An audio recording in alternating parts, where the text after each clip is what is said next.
Tudo bem com vocês? Estamos aqui, para mais uma aula da Escola Bíblica Dominical.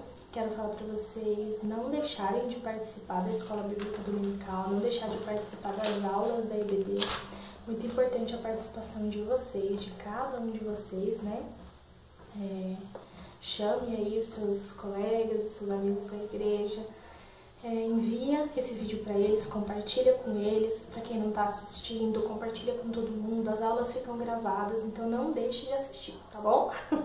Eu conto aí com a colaboração de cada um de vocês. Comenta aqui no chat o que você está achando da aula, faça perguntas, a gente está aqui para responder qualquer dúvida que você tiver, tá bom? Que Deus abençoe a vida de vocês e bora pra aula, né? Bom, vocês sabem que a gente iniciou na semana passada um novo trimestre, e nesse novo trimestre a gente vai estar falando da Igreja de Cristo, da Igreja do Senhor, né? Então,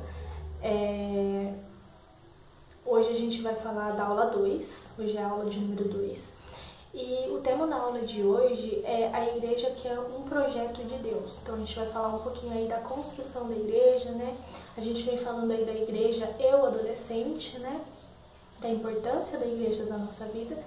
E aí hoje a gente vai dar sequência nisso. O texto base de hoje, a gente já vai para ele, tá lá em Efésios, capítulo 3, no verso de número 6. Não esquece, pega aí a sua Bíblia, papel, caneta para você anotar, participe das aulas, tá bom? Assim como se a gente estivesse lá na igreja, gente, vamos participar. Diz assim a palavra do Senhor: significando que, mediante o Evangelho, os gentios são cordeiros com Israel, membros do mesmo corpo e co-participantes da promessa de Cristo Jesus. Nós sabemos que Israel foi o povo escolhido por Deus, Mas esse povo rejeitou Jesus, Então, nós fomos ali, recebemos essa graça, recebemos esse favor de Deus e somos, então, cordeiros dessa herança, Nós recebemos também a herança de Jesus Cristo de podermos fazer parte do corpo e da igreja de Cristo. Então, como objetivo dessa lição, a gente tem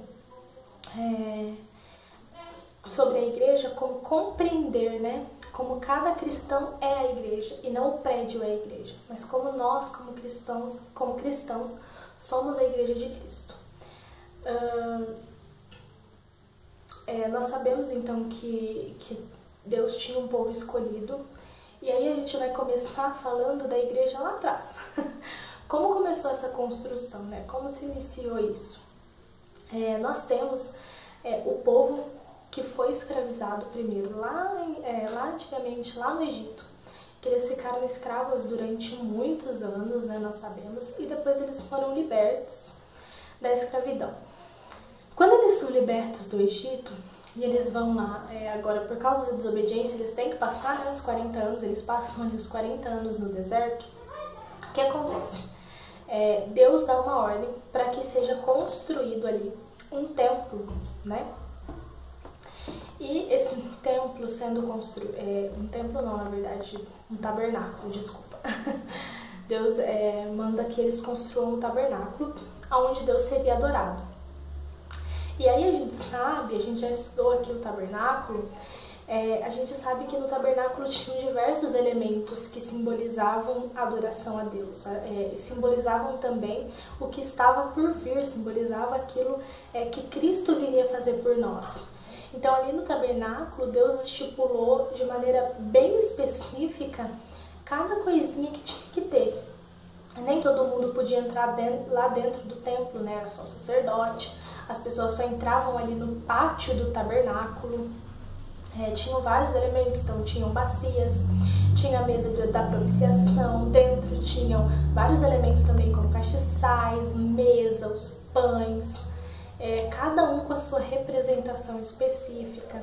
A gente tinha a Arca da Aliança, A gente tinha o dia da expiação. Então eram vários elementos, a gente tinha as cortinas que eram bordadas de uma certa maneira, várias camadas de cortina, cada uma simbolizando ali uma coisa.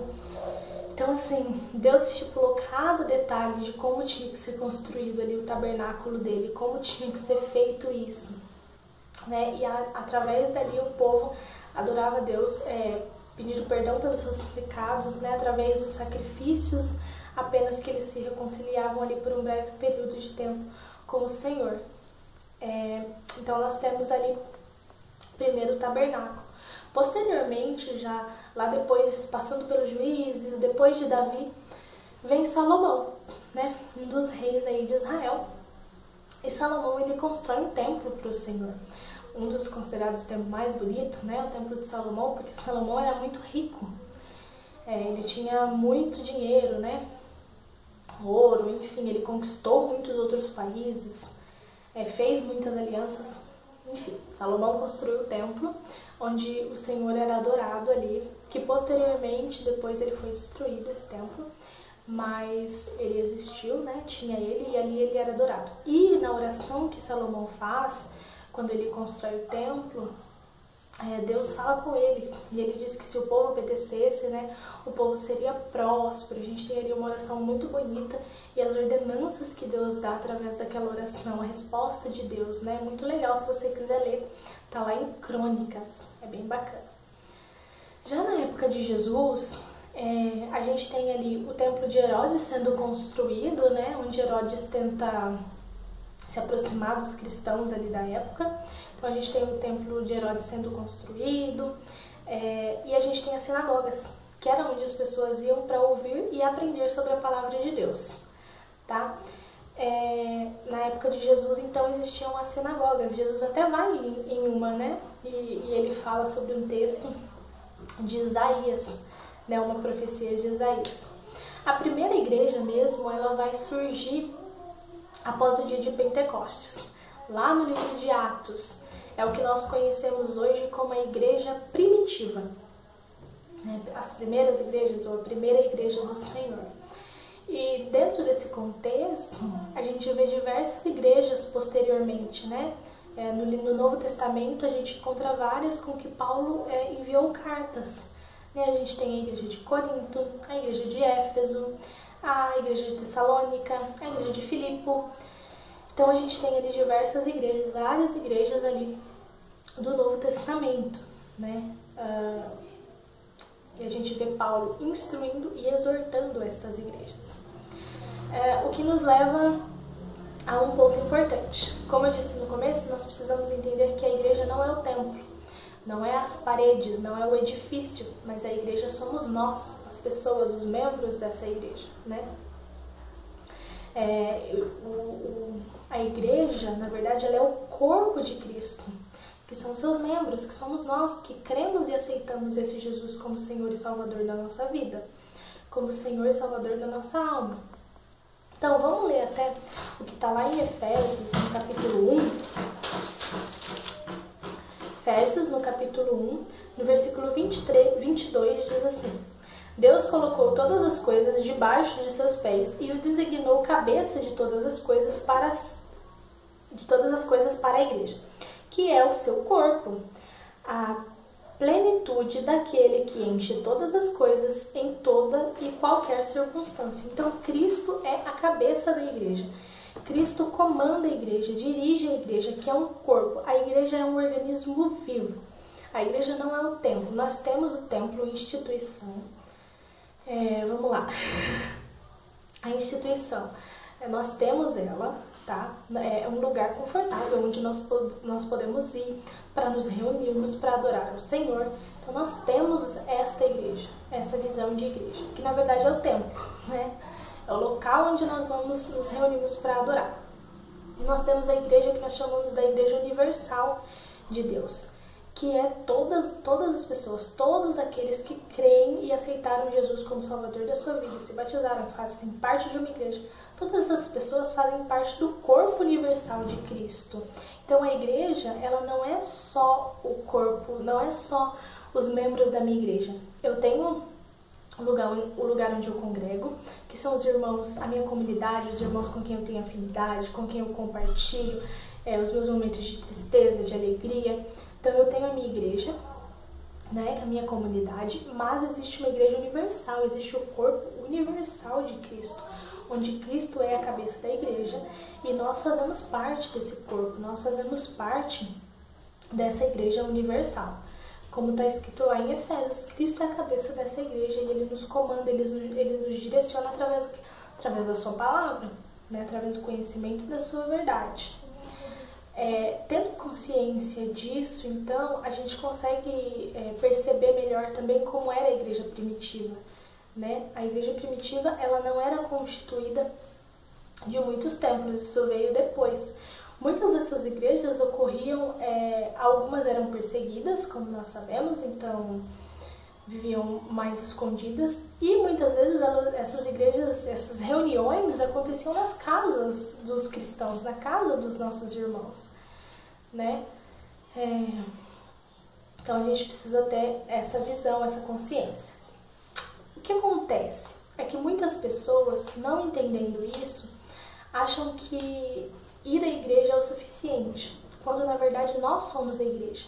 E sendo a igreja, nós precisamos viver como igreja, andar como igreja, vestir como igreja, falar como igreja.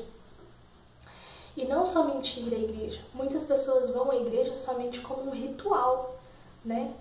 Eu vou à igreja porque eu não tenho mais onde ir.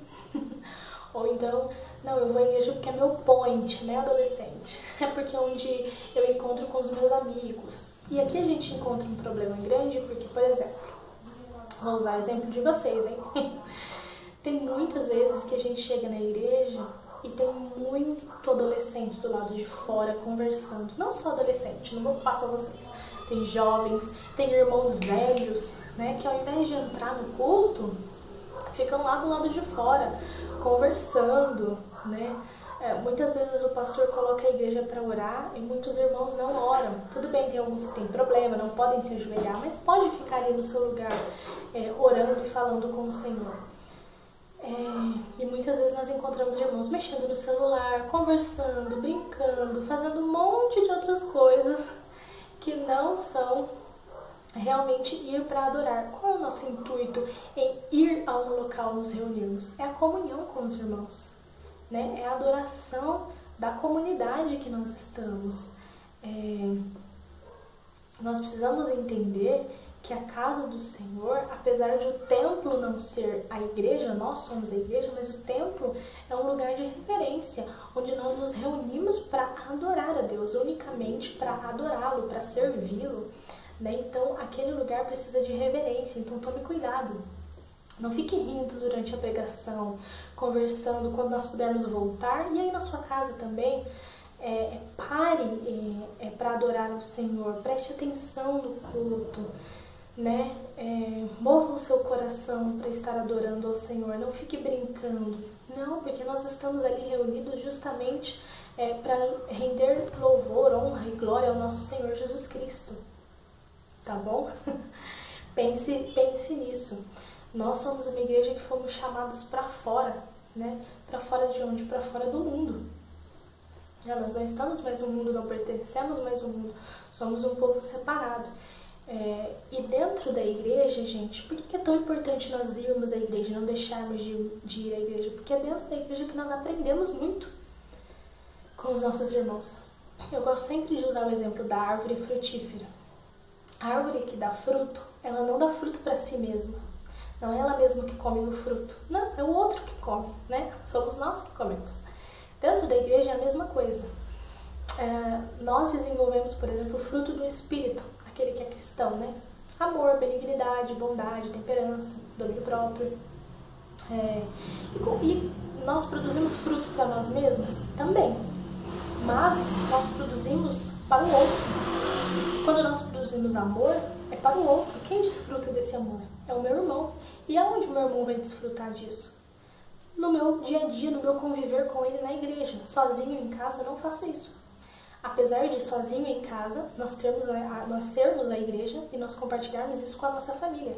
Mas essa comunidade, essa união da comunidade, ela é muito importante para nós aprendermos com o outro, nós trocarmos experiências, nós ouvirmos os mais velhos nos contando sobre a sua caminhada cristã para que nós possamos aprender com eles. Nós ouvimos o nosso pastor nos ensinar. Então essa comunhão, essa unidade, essa troca precisa existir dentro da igreja, né? Nós, como cristãos, precisamos entender essa troca que existe dentro da casa do Senhor.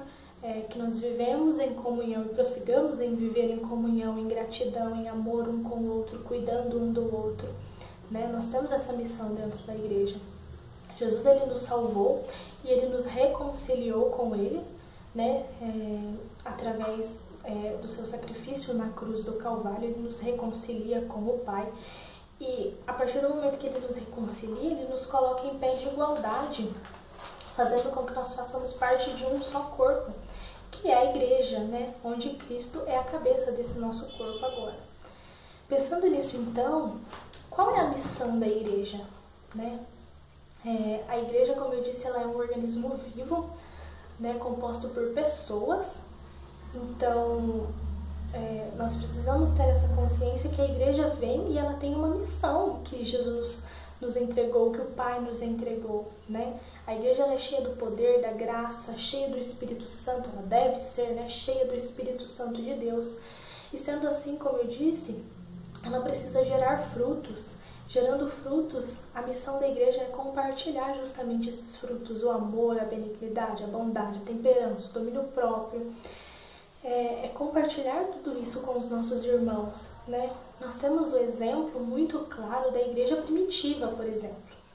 Na igreja primitiva, as pessoas compartilhavam muito. Nós vemos lá na história, por exemplo, de Neemias, né? Nós vemos o exemplo de irmãos que vendiam tudo o que tinham para entregar na casa do Senhor. Por quê? Porque existiam irmãos necessitados. Então eles compartilhavam os bens que eles tinham, os mais ricos. Eles compartilhavam para que todos tivessem, para que ninguém passasse necessidade. É também uma ordem do nosso Senhor que a gente cuide das viúvas, que a gente cuide dos órfãos. Então, a missão da igreja também é essa, cuidar dos de dentro, cuidar daqueles que estão dentro da casa do Senhor. Essa é uma missão da igreja. Uma outra missão da igreja é trazer quem está fora para dentro. Trazer aqueles que ainda não conheceram esse evangelho. Pregar o evangelho. E como eu já disse, na fase de vocês, na fase da adolescência, isso é muito importante. Vocês têm total capacidade de pregar e de falar da palavra de Deus. Vocês foram chamados para isso. Jesus deu essa fase para vocês, essa fase incrível da adolescência, e vocês podem fazer a diferença. Eu já disse, a maior parte das pessoas que se converteram e que estão firmes até hoje se converteram na adolescência. Isso é comprovado, tá, gente? Foram feitas pesquisas. Então, assim, você vive com adolescente a maior parte do seu dia, né? Na escola, com seus amigos, no WhatsApp, enfim. Então, você tem chance, maior chance, de trazer pessoas para o reino de Deus, de pregar e falar desse evangelho. E essa é uma das missões da igreja também. E como eu disse, a missão da igreja é, então, cuidar dos que estão dentro, apoiar os que estão dentro, viver em comunhão e em comunidade e trazer quem está fora para dentro, pregando o evangelho, falando do evangelho, né? Para finalizar, eu quero lembrar vocês aqui, partindo para o final, que Deus, ele não habita em templos feitos por mão humana. Vamos ler isso? Está lá em Atos 17. Deixa eu abrir aqui. Abre aí também a sua Bíblia. Atos dos Apóstolos, capítulo de número 17, no versículo de número 24. Vai dizer assim, ó: o Deus que fez o mundo e tudo o que nele há é o Senhor dos céus e da terra, e não habita em santuários feitos por mãos humanas. Então, Deus não habita nos templos. O templo pode ser o mais lindo que for, e é bom que ele seja lindo. Nossa igreja é linda, né? Confortável, nós temos poltronas, mas Deus não habita lá, né? Deus habita em nós. E quando nós nos reunimos para estar lá, Deus está conosco. E nós o adoramos em comunhão com os nossos irmãos, mas Deus habita em você. Então, a mensagem que eu tenho hoje para você sobre a importância da igreja é: seja igreja. É isso, seja igreja onde você estiver, seja igreja na sua casa, seja igreja na sua escola, agora com aulas online, seja igreja, né? Mostre respeito pelos seus professores, entregue os seus deveres, tudo isso é ser igreja, gente, né? Nas coisas mais simples e banais do nosso dia a dia, nós podemos ser igreja. Então, seja igreja. Deus não habita lá, Deus habita em você. É importante que você tenha consciência disso. Ele está em você, o Espírito Santo de Deus está em você. Então, viva como igreja, ande como igreja, fale como igreja, se vista como igreja do Senhor. Porque um dia, Jesus Cristo vai voltar para buscar a igreja dele. E como a gente vê lá em Mateus, que ele vai buscar aqueles que estiverem preparados, né? Nós temos ali a parábola das 10 virgens, né? As nécias que não estavam preparadas e as que estavam preparadas. Então nós precisamos estar preparados com roupas alvas, roupas limpas, com a mente limpa, com a vida limpa, para nós podermos subir com o Pai e estar por toda a eternidade com Ele. Então, seja igreja. Tá bom? Essa é a minha mensagem hoje para vocês. Vocês viram que eu tô fazendo umas aulas um pouquinho mais curtinhas, mas é porque eu vi que senão fica muito cansativo, né, e tudo. Então eu tô tentando ser mais sucinta aqui com vocês, tá bom? Comentem aqui o que vocês acharam, mandem lá no WhatsApp, perguntas, o que vocês quiserem, eu tô à disposição de vocês. Semana que vem tem mais, não deixe de participar das aulas da Escola Bíblica Dominical, tá bom? Deus abençoe a vida de vocês, que vocês tenham um domingo abençoado. Vamos fazer uma oração juntos? Senhor, meu Deus e meu Pai, eu quero louvar e agradecer, Senhor, pela vida de cada adolescente que está aqui nessa aula. Muito obrigada, Senhor, por cada um, Senhor. Eu quero pedir, Senhor, que o Senhor venha nos auxiliar neste momento tão difícil que nós estamos vivendo na nossa sociedade, no mundo de maneira geral, Senhor. Nos ajude a continuar sendo igreja, nos ajude a continuar amando nossos irmãos, cuidando dos nossos irmãos. Nos ajude, Senhor, a pregar o seu evangelho, a falar da sua verdade e nos ajude também, Senhor, a viver como igreja, a ser igreja do Senhor. Que o seu Espírito Santo venha sobre nós todos os dias, nos alertando, nos exortando, nos encorajando, Pai. Eu louvo ao Senhor, desde já te agradeço no nome santo de Jesus. Amém. Amém? Até semana que vem. Um beijo, Deus abençoe cada um de vocês.